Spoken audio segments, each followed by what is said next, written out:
分手半年后，手机突然跳出一张旧照片，照片里的你笑得很开心，他站在旁边，手还搭在你的肩上。奇怪的是，你第一个冒出来的感觉不是恨，也不是生气，而是想起那天回饭店的路上，他牵着你的手，问你冷不冷。就那几秒，你差点又怀疑自己，他真的有那么伤人吗？会不会是我把事情想得太严重了？可你也清楚记得，这个人曾经否认自己说过的话，把每一次争吵都绕回你的情绪，让你从质问他变成检讨自己。最严重的时候，你连一句我不舒服都要在 LINE 里打了又删，怕他下一秒又说，你看你真的很难沟通。这才是煤气灯关系最难告别的地方，把你困住的未必只是一个伤害过你的伴侣，你真正放不下的可能是那个曾经在他身边笑得很开心，相信自己终于被爱的你。于是一个很折磨人的问题出现了，如果伤害是真的，那些幸福算什么？如果幸福也是真的，我离开他会不会是我太狠？今天我想把这个问题彻底讲清楚。我们会先看见煤气灯关系怎么一步一步让你不再相信自己，再谈为什么离开以后，你明明清醒了，却还是会想他。最后我会给你4个可以真的开始做的告别动作。因为离开一个人靠的是决定，走出一段关系靠的是把被他拿走的现实感一点一点找回来。我最不喜欢别人看见这种关系，张口就问，你怎么还不走？这句话听起来很清醒，对困在里面的人却没有多少帮助。我觉得这种痛最麻烦的地方，是它不会每天都痛，对方伤你一次，又对你好几天。你刚准备死心，他忽然变回最初那个温柔的人，脑袋知道有问题，心和身体却还记得被抱住的感觉。所以今天会先把小云的故事完整讲完。你会看见煤气灯如何一点一点让人不信自己，也会明白幸福回忆为什么那么黏。后面我会陪你做4件很具体的事，把事实写回来，找一个正常的人帮你校准，停止等他承认真相，再把那些回忆慢慢从他身上拆下来。有时候比理清楚更重要的是先找出你到底困惑在哪里。你真的只是在想念他吗？还是你不知道该怎么看待那个曾经相信过他、依赖过他，甚至为了他改变过人生方向的自己，曾经那么笃定，后来却发现关系里藏着操控和否认。一种羞耻感很容易冒出来，你会责怪自己看人不准，怀疑那些甜蜜是不是精心设计，甚至觉得只要承认自己真的幸福过，就等于替对方洗白。先记住一句就好，幸福是真的，伤害也是真的，这不是替谁和稀泥，只是让你的亲身经历保持完整。对方曾经做对一些事，没有因此买到往后伤害你的权利。我认识一位叫小云的女生，当然名字和一些细节都经过了改动。她离开一段6年的关系后，有将近1年不敢整理手机相簿，每次点开相片会停在北海道的雪景，她的手指也跟着停住，删掉，像在否认自己真的快乐过，留着又怕哪天心一软重新走回去。相簿里有2个人在北海道大雪里笑到睁不开眼的样子，也有他生日那天对方偷偷联络朋友准备惊喜的影片。父亲住院的那段时间，是那个男人陪他跑医院拿报告，凌晨还替他买热粥。只看这些片段，你很难相信这是一段令他几乎失去自我判断的关系。问题不是某一天突然出现的，刚开始只是一些很小的事。2个人约好吃饭，对方迟到了1个多小时。小云问了一句怎么没有提前说，他先是若无其事，后来开始皱眉，我工作已经这么累了，你一定要为了这点小事逼我吗？原本要讨论的是迟到，最后却变成小云不够体谅。他觉得哪里不太对，却又说不清楚。毕竟对方工作真的很忙，自己是不是太计较了？另一次，小云发现他和一个女生的对话有些暧昧，他没有吵架，只希望2个人谈清楚。对方看完聊天记录后笑了，语气甚至很平静。这哪里暧昧？你最近是不是压力太大？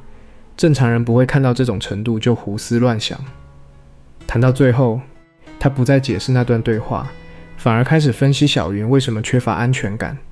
童年经历、上一段恋爱，连他与父母的关系都被拉进来当成证据。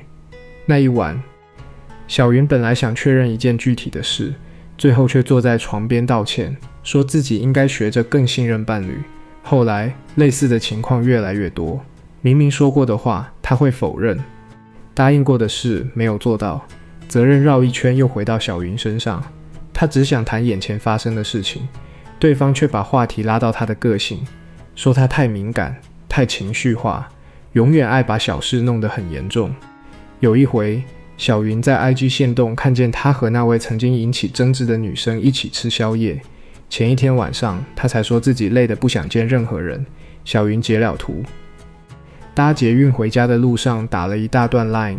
他写：我不是不准你和朋友出去，我只是想知道为什么你宁可说谎。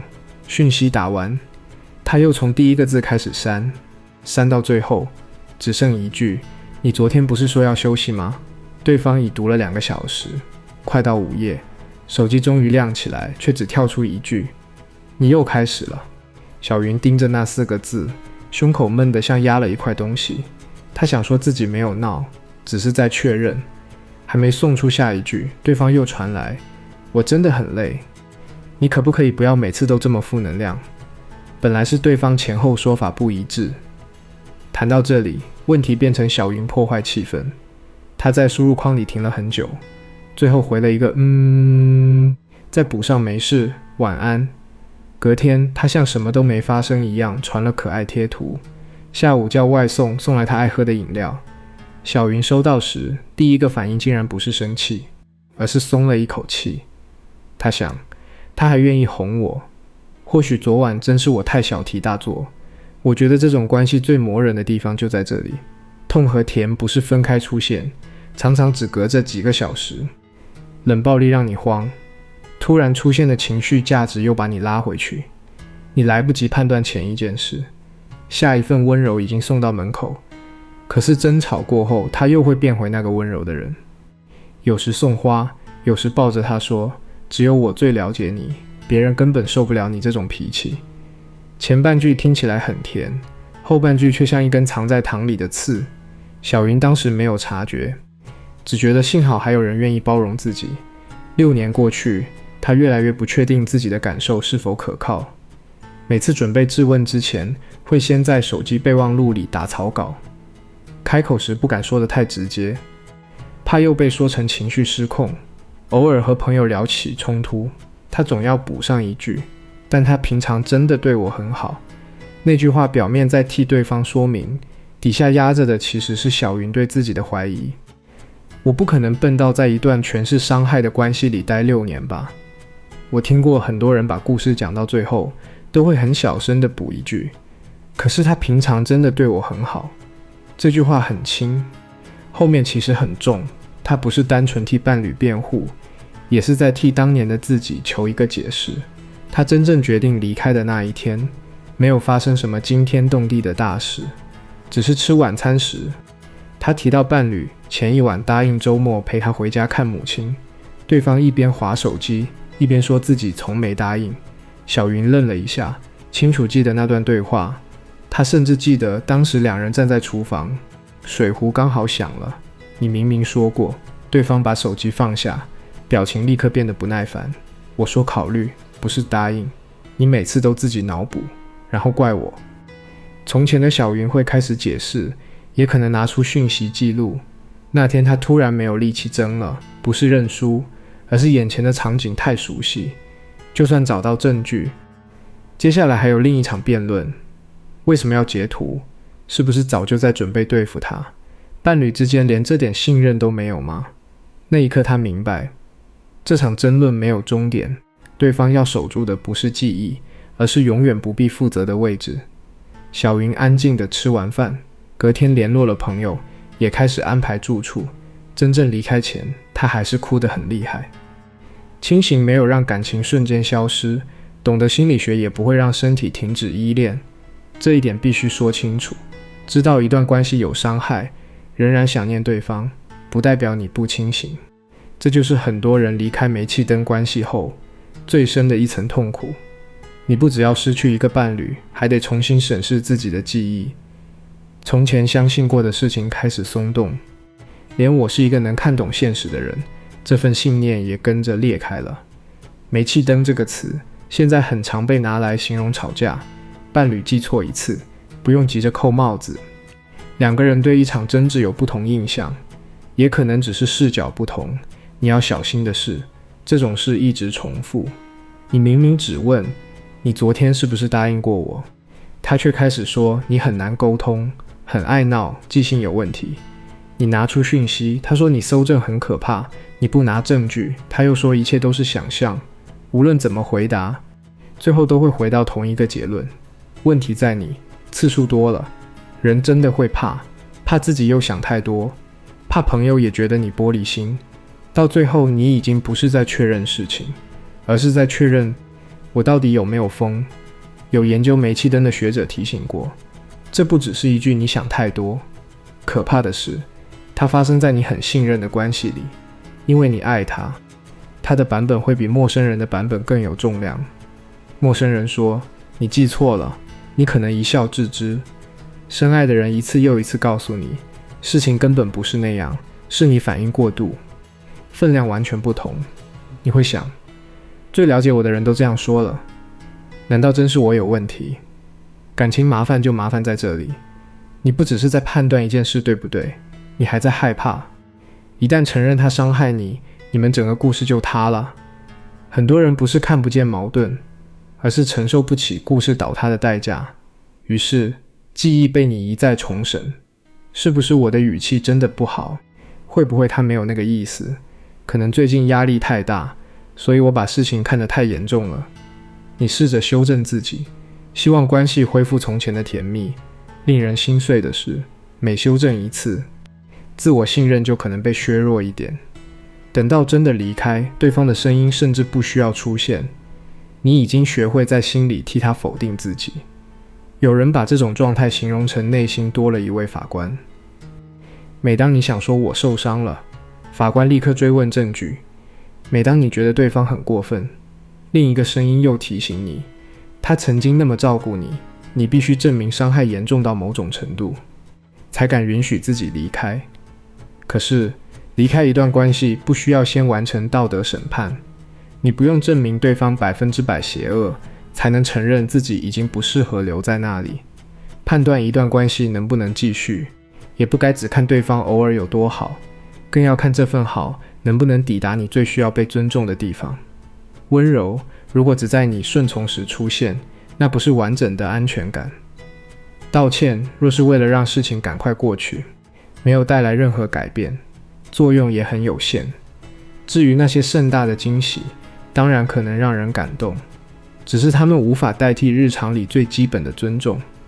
一个人在旅行中替你拍了100张漂亮照片，不代表回到家后就有权否定你的感受。生病时照顾过你，也不能取得下一次羞辱你的资格。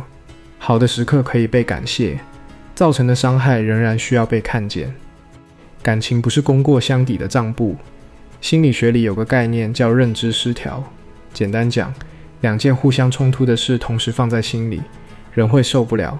一边是他爱过我，另一边是他真的伤害我，两句话摆在一起太痛，所以我们会本能的想选一边。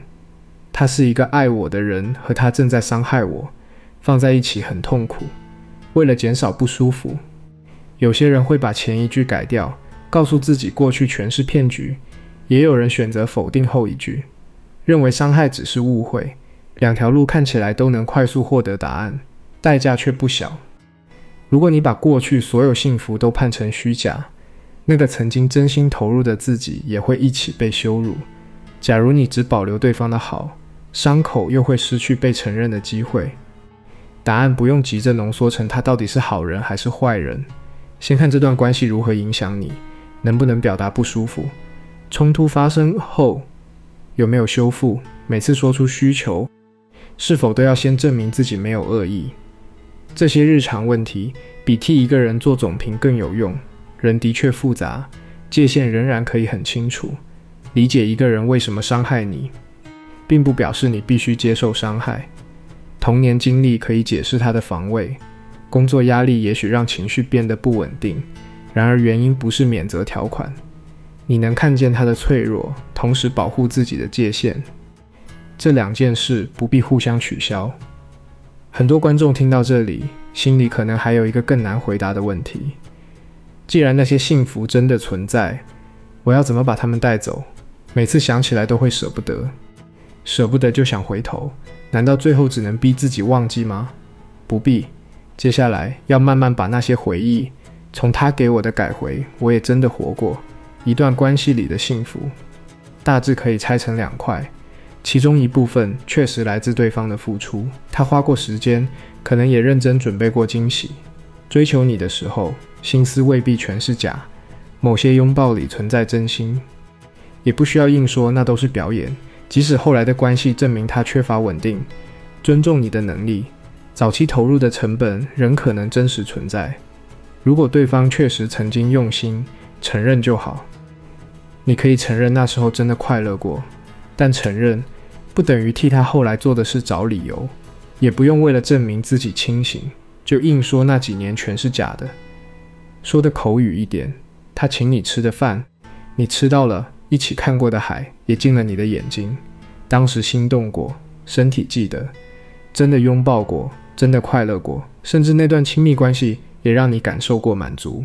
这些经历不会在分手后被谁追缴，洒脱一点，想老娘爱过，快乐过，该享受的也享受过，不代表这辈子就亏给了他。我这样说是想把羞耻拿掉。当时摆在你眼前的证据足以让你相信，你看见他愿意付出，也收到过照顾，投入感情很自然。错不在你愿意相信，问题在于后来有人怎么使用这份信任。我们总爱用后来知道的真相，责怪当初还不知道真相的自己，这不公平。站在今天，你看见了完整故事，当年的你只拿到前面几页，按照当时掌握的资讯做出选择，并不等于缺乏判断力。问题出在对方后来如何使用你的信任，不在于你曾经愿意相信。某些具有操控性的关系里，追求期的确可能带有狩猎成分，对方透过密集关注、理想化和快速靠近取得你的信任。只是我们不必把每一段伤人的关系都解释成一场从第一天开始的精密阴谋。有些人可能真心喜欢过你，却没有能力在关系稳定后承担责任。也有人不愿面对自己的错误，于是习惯修改事实，保住那个我没有问题的自我形象。动机究竟是什么？有时候永远无法完全确认。我会比较在意一件事，这段关系有没有让你越来越不相信自己？从前相信自己的你，是否变得每句话都要反复检查？原本敢表达需求，后来却只敢猜测对方心情。当一段关系持续要求你牺牲现实感，目的是否恶毒，已经不是唯一重点。影响发生了，就值得认真对待。第一块幸福可以承认对方曾经参与，另一块幸福则需要彻底拿回来，因为它从来不完全属于那个人。小云曾经最舍不得的是2个人在京都看樱花的回忆，那是他第一次出国自由行，行程全由自己安排。某个下午，他们没有赶景点，只是坐在河边看花瓣落在水面上。对方把外套披到他肩上，他忽然觉得人生如果一直停在那里也很好。分手后，每次看见樱花，小云都会想到他。他以为那种幸福只能跟某个人绑在一起，失去对方也等于永远失去那个会在树下安心微笑的自己。有一天，他和朋友聊起这件事，朋友没有劝他忘掉，只问了一句：那趟旅行是谁做的攻略？小云说：是我。找到那间河边小店的人啊？还是我？朋友接着问：最先注意到花瓣落进水里很好看的人是谁？小云忽然安静了，原来那段回忆里真正细腻的部分，很多都来自他自己。他愿意停下来看光影，懂得在普通下午感受幸福，也有能力把一趟旅行安排得充满惊喜。对方站在画面里不假，但让画面产生意义的人不只有他。所以我很喜欢一句话：樱花树下站谁都美，我爱，所以我幸福。别急着把它理解成换一个人也没有差，人的确无法随便替换，特定关系也有独一无二的记忆。这句话真正想说的是，你的幸福能力没有被那个人带走，当时愿意敞开心去爱的人是你，捕捉到晚风、花香和一个眼神的人也是你。世界经过你的感受才变成一段值得珍藏的记忆。说到底，那个人可能只是曾经站在风景里，你以为是他让整个世界发光，离开后才慢慢发现，光有很大一部分来自自己的眼睛。这个观点很重要，因为煤气灯关系拿走的，恰恰是你对自身经验的所有权。对方说你记错了，你开始不信记忆，他说你太敏感，感受也变得可疑。等到离开，你甚至觉得连过去的快乐都必须由他来定义。只要还在等待对方承认，我们确实幸福过，但我也真的伤害了你，解释权就没有完全回到手里。也许他永远不会承认，可能在他的版本中，所有争吵都是你的问题，他只是被逼得没有办法。你如果执着于等一句公道，人生就会继续卡在对方的嘴里。慢慢好起来的时候，你可能会发现一件事，不用再等他点头了。你知道自己当时有多痛，这就够了。你知道自己看见了什么，身体记得每次谈话前的紧绷，也记得某些快乐下午的放松。两种感受都能被保留，不必请同一个人来替你证明。心理学谈创伤连结时，会注意一种特别难离开的节奏，伤害与温柔交替出现，关系里又存在明显的权力差距。痛苦刚把人推远，突然出现的好又把人拉回来，久了衣服不一定变淡，反而可能粘得更紧。请注意，这不是说每一个舍不得前任的人都有创伤连结，也不能只靠一支影片做诊断，它提供的是一种理解。为什么关系越不稳定，有时候反而越难放手？稳定的爱让人慢慢安定，忽冷忽热的互动却会让注意力一直黏在对方身上。冷淡时，你拼命寻找原因，温柔重新出现，紧绷忽然解除，那种松一口气的感觉很容易被当成巨大的幸福。于是痛苦和安慰来自同一个人，受伤后最渴望的也是他的拥抱。这种循环很容易使人产生错觉，只有他能让我好起来。其实更接近真相的说法可能是，伤口本来就在这段互动里反复被打开，离开后之所以痛，不只因为失恋，你的神经系统已经习惯等待下一次转好。手机一亮，身体会先有反应，几天没有消息，焦虑又开始上升，即使理智知道不该联络，手指还是会想点开他的社群。很多人因此羞辱自己，骂自己怎么这么没用。先别骂，你的身体只是在延续一种学会很久的生存方式，他还不知道危险已经过去，也没有立刻适应平静。现在需要的是新的经验，不是更多羞耻。如果你想真的告别，先做第一件事，把事实写回来，别急着写他很烂或他根本不爱我。这些结论很容易在想念时被自己推翻，请写得像一只没有滤镜的监视器。那天几点，他说了什么，你回了什么，接下来发生什么，身体哪里开始紧，也一起记下来。先把那个是不是我又想太多的反射停一下。你不必当场判谁对，只要让自己看见事情确实发生过，可以从很小的事情开始。当一段记忆浮现，先不要急着判断自己是不是太敏感，把当时发生的具体事情写下来，再补上身体感受和情绪反应。事实与感受分开记录，会比反复问到底谁对谁错更有帮助。例如，你不需要写他根本不爱我，可以写我表达难过后，他连续3天不回应，再次联络时没有讨论原来的问题，只说我又在闹。也可以把 LINE 截图、行事历和当天写下的备忘录放在同一个资料夹，目的不是每天重播痛苦，而是在你开始怀疑时，有一个地方提醒自己，事情有迹可循。小云第一次写这种记录，光是他3天没有回就改了好几次。他原本写他故意冷暴力，又怕自己定义太重，改成他很忙，心里又觉得委屈。最后他只留下可核对的版本。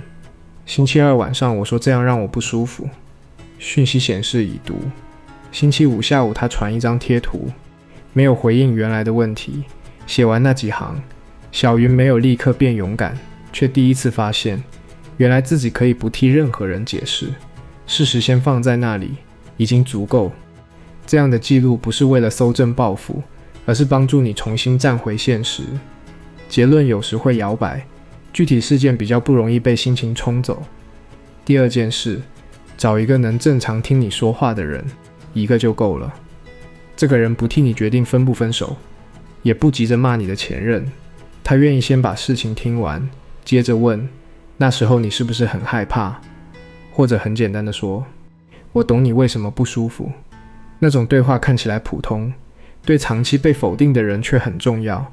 你会重新体验到，感受说出口以后可以被理解，不必立刻接受审判。校准不是让朋友替你决定，而是重新体验一种正常的对话。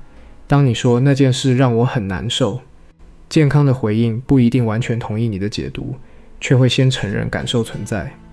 对方可以提出不同观点，不必摧毁你的理智才能表达分歧。你会慢慢发现，原来讨论问题不一定要走到人格审判，记忆不一致也可以核对。情绪出现，不代表谁就输了。小云把第一份记录传给一位认识10多年的朋友，传出去不到10秒，他又想收回，怕朋友觉得他在翻旧账。朋友看完没有替他下结论，只回，如果每次问问题都要先证明自己不是在闹，真的会很累。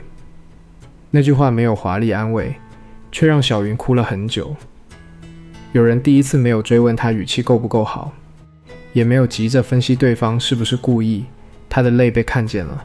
你要找的正常的人，就是这种能把你当成一个有感受、有判断能力的人来对待的对象。朋友、家人、心理师都可以，选择谁并不重要，重要的是那段对话不会再次复制原本的煤气灯模式。若身边缺少安全的人，或者这段关系已经明显影响睡眠、工作、自我伤害风险与日常功能，寻求合格心理师或当地支援机构的协助，并不是小题大做。尤其涉及威胁、跟踪、暴力或经济控制时，安全计划要放在关系对错之前。不要因为一支影片鼓起勇气，就在没有准备的情况下单独与高风险伴侣摊牌。勇敢不是不顾后果，先保护好自己，才有机会慢慢拿回人生。再往后，你会遇到一个很现实的难关，美好回忆突然回来时该怎么办？很多人把疗愈想成再也不想念，只要某天做梦梦见对方，或经过以前约会的餐厅还会心酸，就觉得自己退步了。不是这样，记忆回来不等于你想回到那段关系，想念一个时刻也不等于适合重新靠近那个人。你可以怀念北海道雪地里的笑声，同时清楚知道日常生活中的否认和控制已经超过界限。想念只是一种内在活动，不是命令，它经过你，不必指挥你。情绪出现时，试着把我想他说的更准确一些。也许你想念的是有人陪伴的感觉，可能怀念旅行中的自由，或者在那段回忆里，你看见了从前年轻、勇敢、愿意相信爱的自己。一旦说得更准确，需求就不再只能由前任满足，缺的是陪伴，可以重新建立人际连结。想找回生活的活力，不妨安排一次新的旅行。若你真正怀念的是那个敢爱的自己，更不必回去找伤害你的人领取。那个自己没有死，只是受伤后躲了起来。第三件事，停止等他承认真相。很多人以为自己在等一句道歉，其实更想听见的是，对，那时候是我扭曲了事情，让你怀疑自己。只要他肯承认，过去几年的痛似乎才有证明。可是一个靠否认来保护自己的人，很可能永远给不了这句话。就算嘴上说对不起，下一句也常常接着，可是你那时候真的很激动。等他承认，你的现实仍然握在他手里。现在要练习的是没有他的盖章。你仍然相信那段经历，你想听的也许不只是对不起，而是他终于承认，事情真的如你感受到的那样。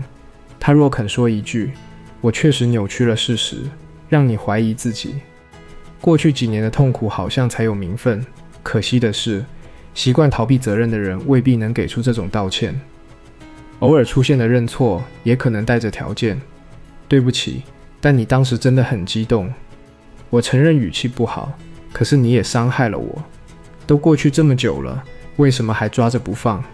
听起来像道歉，核心仍在催促你撤回感受，等着他把真相还给你，就像把家的钥匙交给一个曾经不让你进门的人。你可以期待公道，却别把康复绑在他的觉悟上。实际做起来，停止等待并不浪漫。你可能还是会在洗澡时突然想起某句话，心里排练一场完美对峙，也可能打开他的对话框，想把整理好的证据全部传过去。这个时候先问自己，如果他又否认一次，我今晚承受得了吗？很多时候，你需要的不是再打一场辩论，而是保住刚刚涨回来的一点安定。可以把想说的话写在不会送出的信里，把愤怒写完，把证据列完，最后加上一句，即使你不承认，事情也发生过，信不必急。这句话是说给你自己听的。有一天，小云终于打开那个一直不敢整理的相簿，她没有一口气全部删掉。看见北海道的照片时，眼泪还是掉了下来。奇怪的是，那次哭和以前不太一样。从前的眼泪都在问，这么好的人为什么会变成这样？那一天，他第一次没有急着回答。照片只是照片，雪真的下过，他真的快乐过。关系后来变得伤人，也不会使那场雪消失。第四件事是把回忆从他身上拆下来，那些照片未必要删。小云最后把它们从我们移到一个新的资料夹，名字叫我去过的地方，京都、北海道、生日医院附近那晚凌晨的热粥都留在里面。名字一换，心里的位置也会慢慢换。这个动作看起来很小，做起来可能哭得很厉害。没关系，这段回忆不用再全部挂他的名字。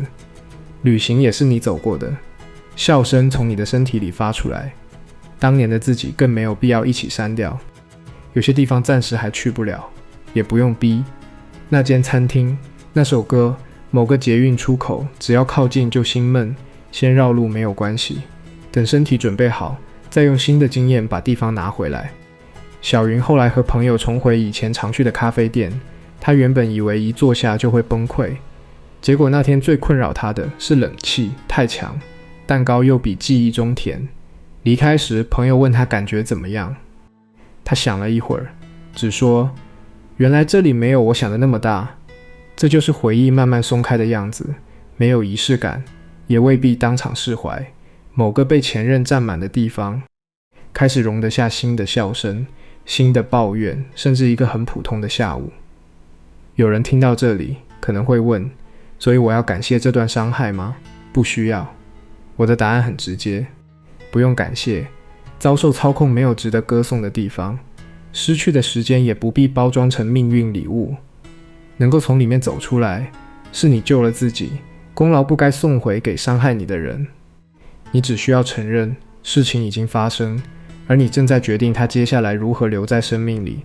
伤害不值得感谢，从伤害中救回自己的那份努力值得被看见。至于原谅，也不是毕业证书。有人最后能够原谅，有人只做到不再纠缠，还有人一辈子都认为那件事不可原谅，却依然过上平静生活。只要对方不再控制你的现实感，是否原谅可以留给你自己。真正重要的不是心里完全没有怨，而是怨恨不再替你做决定。有些日子你可能仍会生气，偶尔听说对方过得很好，心里也会不公平。